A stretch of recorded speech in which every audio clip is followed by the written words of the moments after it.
Bonsoir à toutes et à tous et bienvenue dans cette nouvelle édition du journal. Il est 19h. Merci de votre fidélité. Dassami Fahardine, directrice adjointe d'Opcalia, nous accompagnera tout au long de cette édition. Bonsoir. Bonsoir. Nous reviendrons avec vous sur votre actualité. Ce sera juste après les titres de cette journée.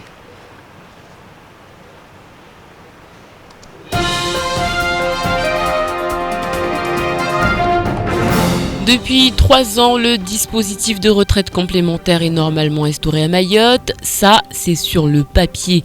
Car en réalité, peu de choses ont changé. L'État n'a toujours rien engagé. Pourtant, le régime est obligatoire et c'est à lui qu'il revient d'instaurer le système. On fait le point.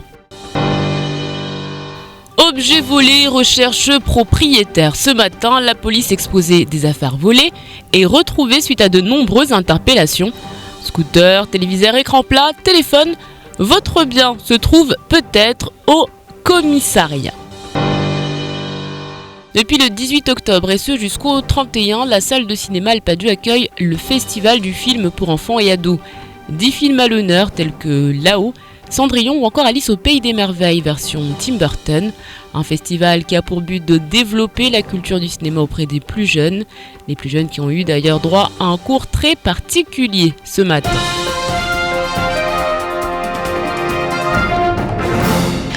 Et on en vient à ce grand déballage. La police nationale fait un appel à la population pour permettre de récupérer des objets volés et retrouvés.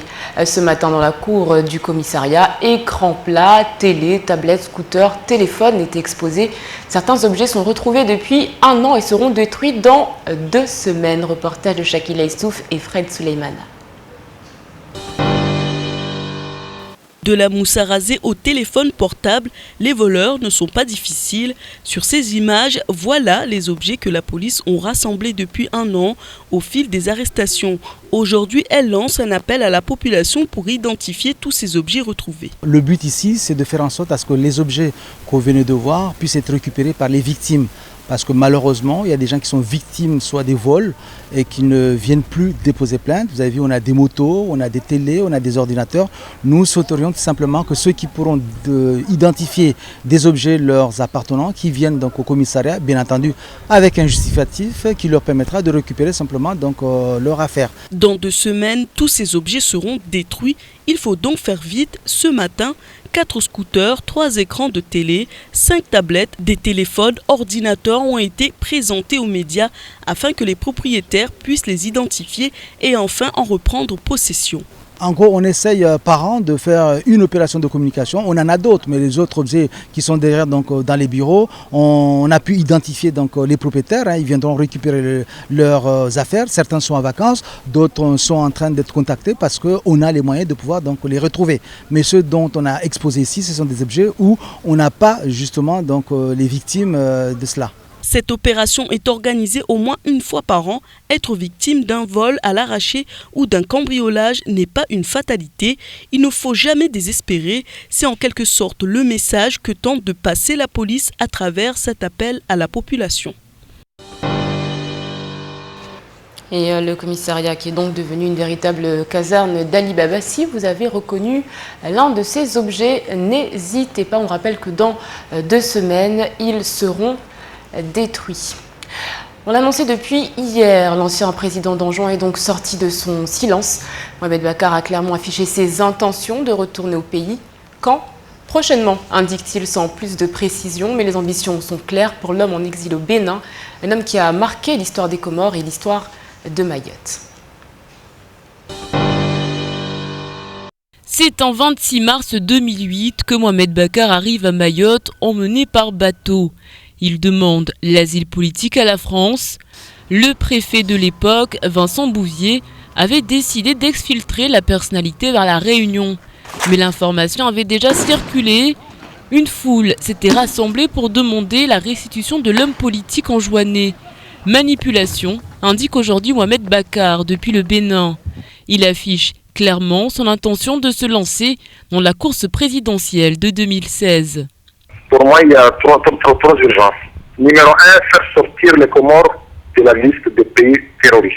Parce que dans cette liste, il n'y a aucun espace pour les Comores. Deuxièmement, voir très rapidement comment on pourrait redonner confiance aux Comoriens et plus particulièrement aux Anjouanais. Pourquoi cela? Dans le journal de Crédit FM, j'ai suivi tout de suite avec tristesse les Kosokasa qui se renversent. C'est des choses qui se répètent. Donner confiance aux Anjouanais pour que très rapidement on puisse dire aux Anjouanais, restons en juin, il y a de l'espoir en juin, n'allez pas mourir en mer. À Mayotte, les souvenirs sont encore vifs.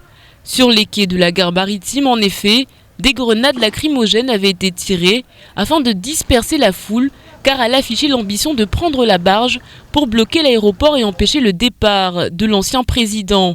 De très violents affrontements s'étaient déroulés et ce retour affiché divise aujourd'hui les opinions.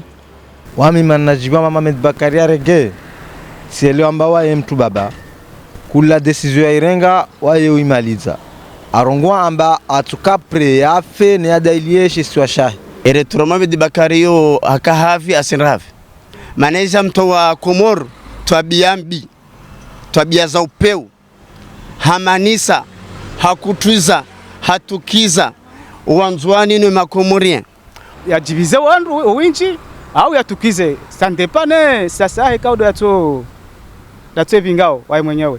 Des élections présidentielles de 2016 qui se mettent donc en place petit à petit, des candidats qui se positionnent et des votes qui seront suivis sur le territoire avec beaucoup d'attention.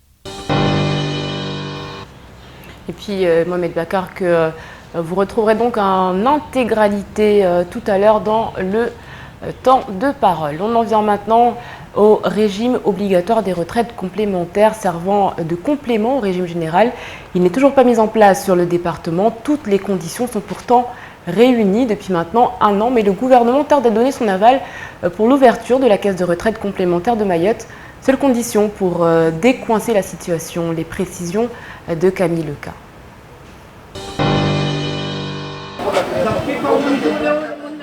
Trois ans après la départementalisation et l'instauration du droit commun, toujours rien du côté des retraites complémentaires.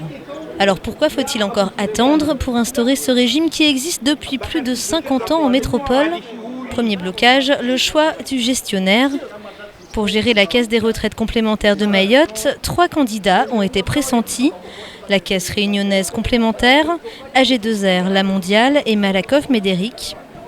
Lors d'un premier arbitrage rendu par la Fédération des caisses de retraite des cadres et celle des caisses de retraite des salariés, c'est Malakoff Médéric qui avait été choisi pour ouvrir l'antenne mahoraise. Mais aujourd'hui, l'ouverture de cette caisse n'a toujours pas été officialisée par le gouvernement.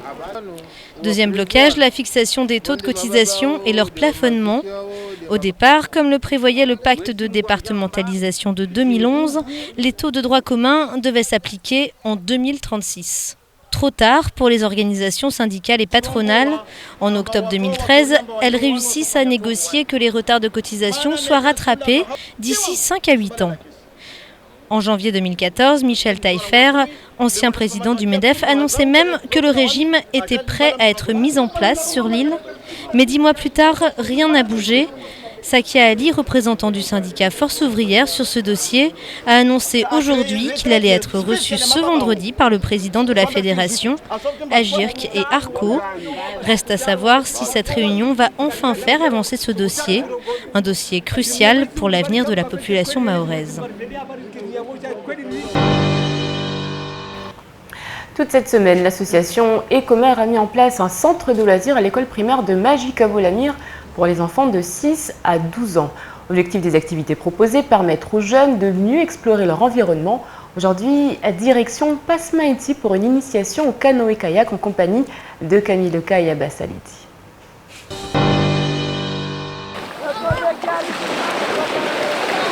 Pagaie à la main et sourire aux lèvres, les jeunes du centre de loisirs découvrent les joies du canoë-kayak cet après-midi. Pour l'association Ecomer qui les encadre, cette initiation ludique est un bon prétexte pour sensibiliser les enfants à leur environnement proche. Ce qui est sympa, c'est qu'on est dans une zone de mangrove. Donc nous, on est arrivé tout à l'heure, on est arrivé ce matin, on a pique-niqué ici, on a parlé un peu de la mangrove, des arbres qui nous entouraient. On a fait des petits jeux et puis voilà, l'après-midi, on est passé donc au kayak. Et c'est ce qu'on fait tous les jours, on fait toujours des activités en rapport avec l'environnement. Pour nous, c'est hyper important, on est à Mayotte, l'environnement est riche et il y a plein de choses à faire. Donc c'est vraiment l'occasion de faire découvrir des choses sympas aux enfants tout en les sensibilisant à l'environnement qui nous entoure. Aujourd'hui, la sortie canoë-kayak était organisée en partenariat avec le Conseil général, qui est aussi en charge de la formation de moniteurs. L'occasion pour la collectivité de mettre ses apprentis en situation. Ça nous permet de mettre en face à face en fait, les jeunes qu'on forme. Parce qu'actuellement, le comité régional de canoë-kayak organise une formation pour les aspirants moniteurs et les moniteurs de canoë-kayak. Et du coup, ça permet de les mettre en relation avec un public. Et comme ils sont en formation pour animer des séances pédagogiques autour du kayak, donc c'est le meilleur moyen pour eux de progresser dans le cadre de leur formation. Et ce n'est pas fini, l'association Ecomer propose des activités autour de la valorisation de l'environnement jusqu'à vendredi inclus.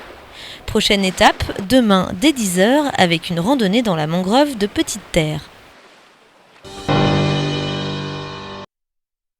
Vous souhaitez en savoir plus sur le planning des activités à inscrire votre enfant, vous pouvez vous renseigner au 06 39 00 83 40 ou encore par mail à contact.ecomer@gmail.com. Et puis, on en vient à cette autre bonne nouvelle pour les jeunes. Le Conseil général qui organise le premier festival du film pour enfants et adolescents. 10 films sont actuellement en diffusion au cinéma Alpaggio. L'entrée pour les adultes est de 6 €, 3 € pour les enfants. Une convention a été signée avec les communes de Kanikeli, Tsingoni et Mtsamboro pour qu'un bus soit mis à disposition afin d'effectuer le ramassage des familles voulant se rendre au cinéma. Shakila Issouf et Fred Suleimana étaient sur place.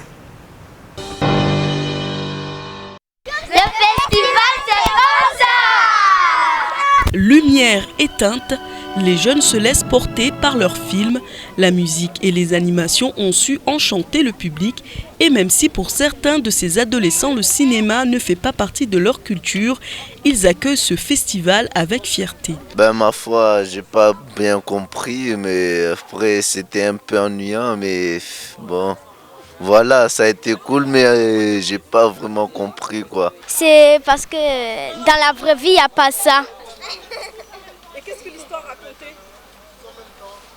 Il y avait juste des personnes qui dansaient, il y avait des sons d'orchestre. Il y avait des fées, il y a des hippopotames avec des fleurs.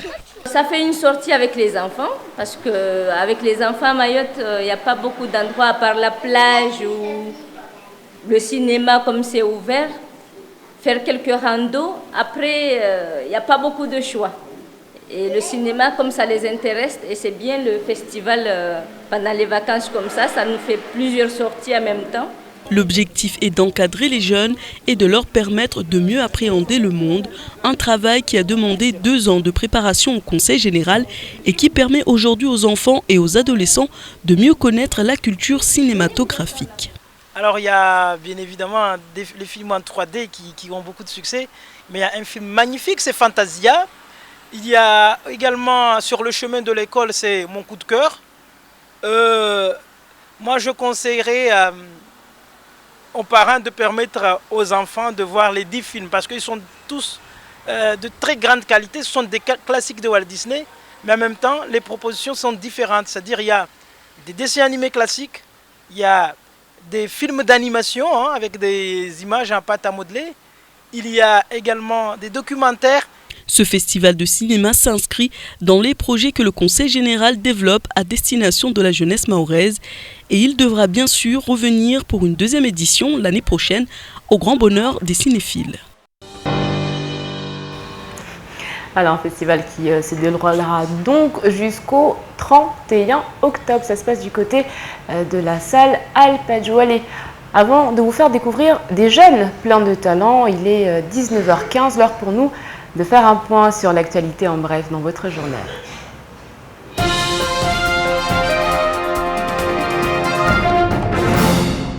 Avec l'autorisation de la DIEC, la Sodifram a été au bout de la procédure de licenciement visant 5 délégués syndicaux. Abasourdi, Force ouvrière avait tardé à réagir. Finalement, hier, un communiqué conjoint d'Elanzi, secrétaire départemental, et de Carole Dessiano, secrétaire fédérale de la branche grande distribution, est tombé.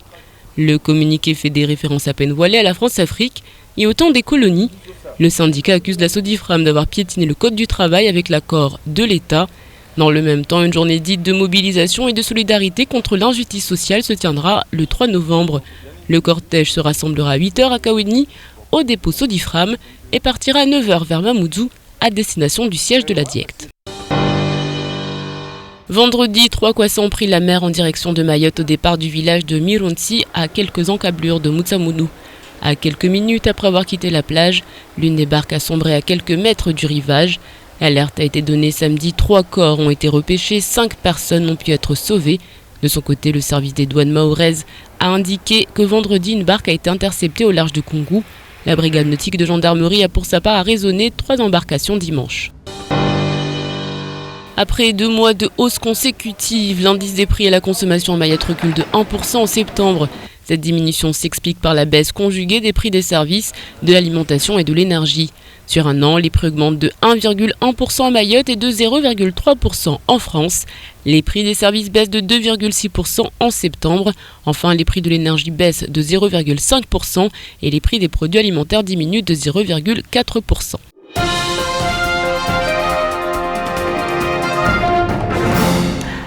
On ne le dit jamais assez, les jeunes Mahorais ont du talent. Partons maintenant rencontrer ces 4 amis.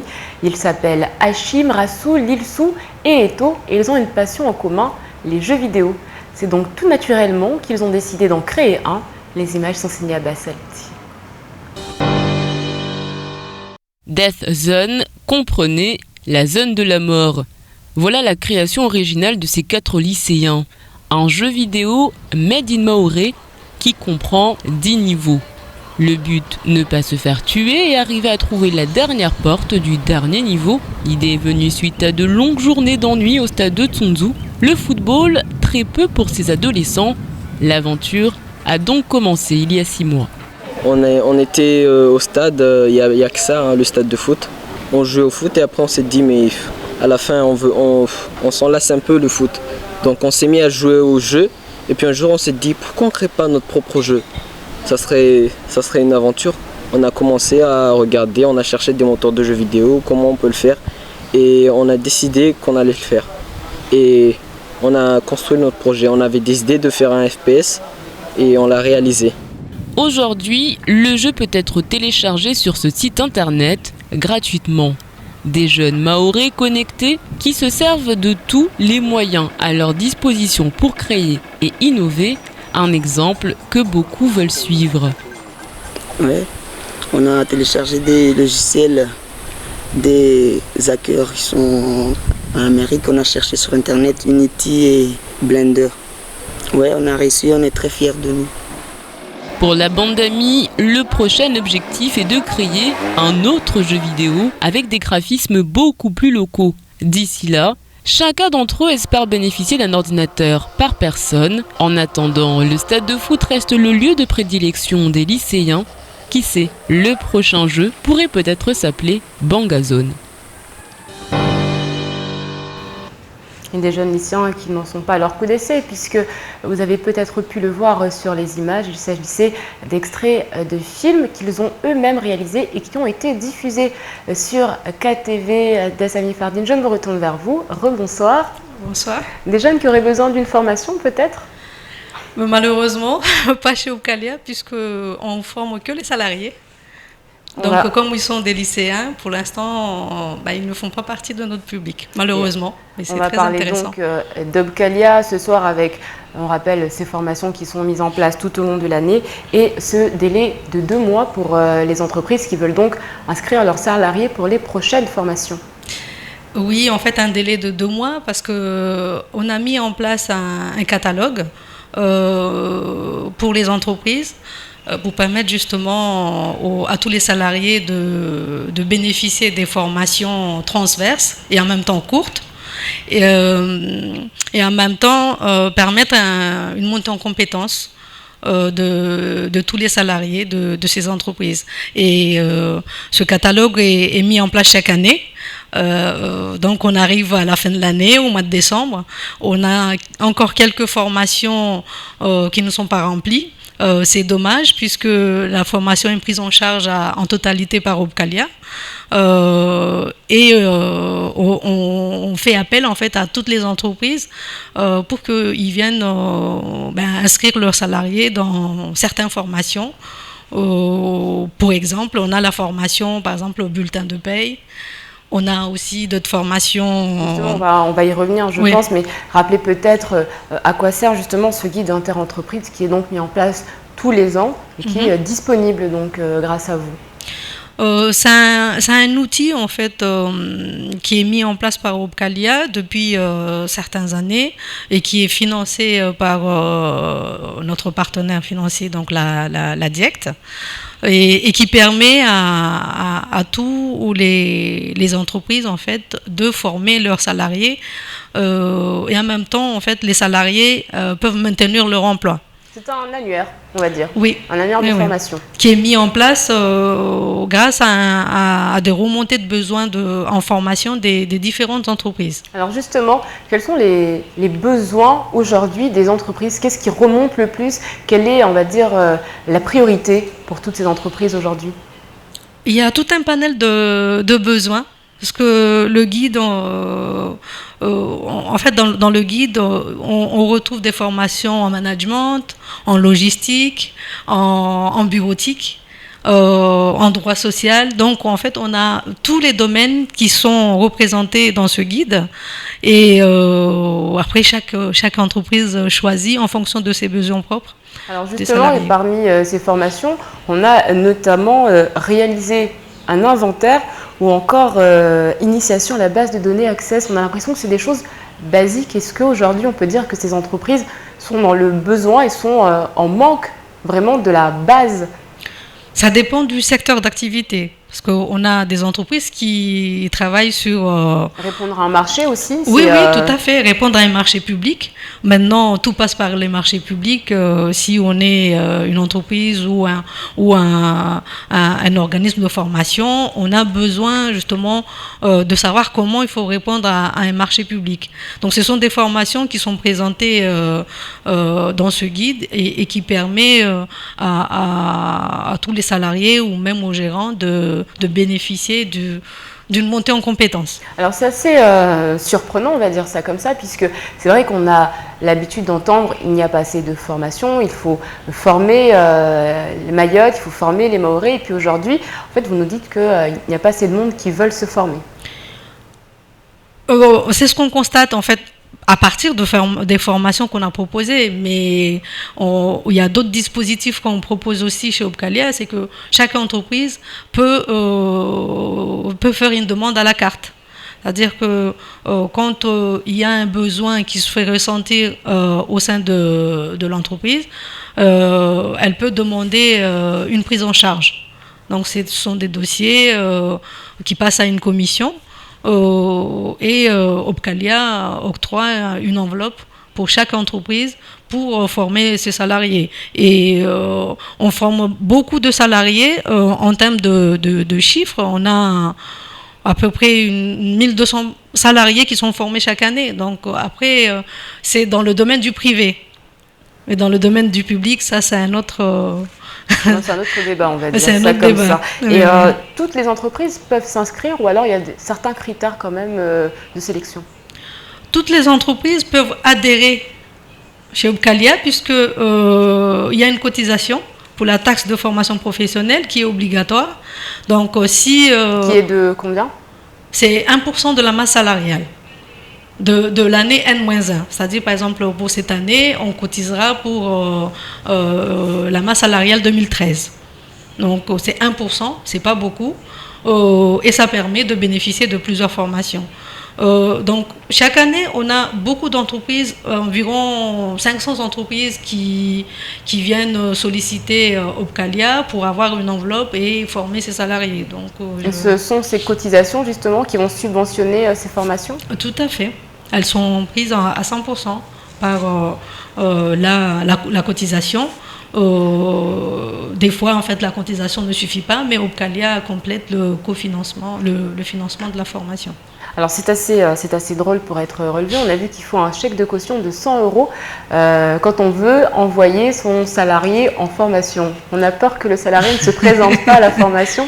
C'est surtout ça, parce qu'en fait, on mobilise un formateur. Des fois, c'est un formateur local. Des fois, c'est un organisme de formation qui vient de la Réunion, de la métropole, avec des frais. Donc, on a envie d'avoir une garantie. Ça arrive que des salariés ne viennent pas, ne se présentent pas aux formations, même si leur employeur a payé le chèque de caution. Tout à fait. Et qu'est-ce qui se passe alors dans ce cas-là? Dans ce cas-là, on encaisse le chèque. Et si le chèque de 100 €. Le chèque de 100 €. De 100 €. Et puis, si la formation, si le salarié assiste à la formation, on rend le chèque de caution. Aujourd'hui, c'est un problème de formation ou c'est un problème de motivation? On peut dire qu'il y a les deux, en fait. Il y a un problème de motivation parce que de plus en plus, les entreprises n'ont pas de visibilité par rapport à au changement. Il y a des réglementations qui arrivent, on a des obligations, donc on n'a pas vraiment envie de former la personne, puisque c'est quand même un investissement, et après se retrouver du jour au lendemain à la porte où l'entreprise se retrouve en difficulté parce que il n'a plus de marché, parce que l'entreprise ne fonctionne plus. Donc il y a manque de motivation, mais en même temps il y a une peur, en fait. Il y a une peur quelque part. Quels sont les stages les plus demandés finalement? Quels sont ceux qui sont délaissés? On a des formations comme on a toute la partie management, gérer par exemple ses salariés. On a la partie bureautique, donc l'informatique, Excel, vraiment les formations de base, Excel, Word. On a aussi toute la formation, on a des formations en tout ce qui est par exemple commandes, la vente, la commercialisation. Par contre, on a peu de demandes sur des formations telles que entretien annuel. Et pourtant, c'est important dans une entreprise de savoir comment il faut faire l'entretien annuel. Comment, par exemple, gérer les déchets en entreprise. Peut-être que ce n'est pas dans les mœurs des gens. Parfois, ça peut être à Opcalia de démarcher, on va dire, ces entreprises pour expliquer l'importance de ces stages également. Ou alors, ce n'est pas du tout vos rôles? C'est notre rôle, puisque le guide est mis en place. On s'est investi dans la réalisation de ce guide, donc on aimerait bien que tous les salariés bénéficient des formations qui sont répertoriées dans le guide. Alors comment ça se passe justement quand vous voulez, on va dire, mettre en place de nouvelles formations? Est-ce que vous avez une base de données maintenant? Ça fait quelques années que vous êtes implanté par rapport à toutes les entreprises. Est-ce que vous vous servez de cette base de données, ou alors c'est vraiment selon, on va dire, des demandes qui remontent ce mois-ci ou le mois prochain? C'est plutôt quelle organisation?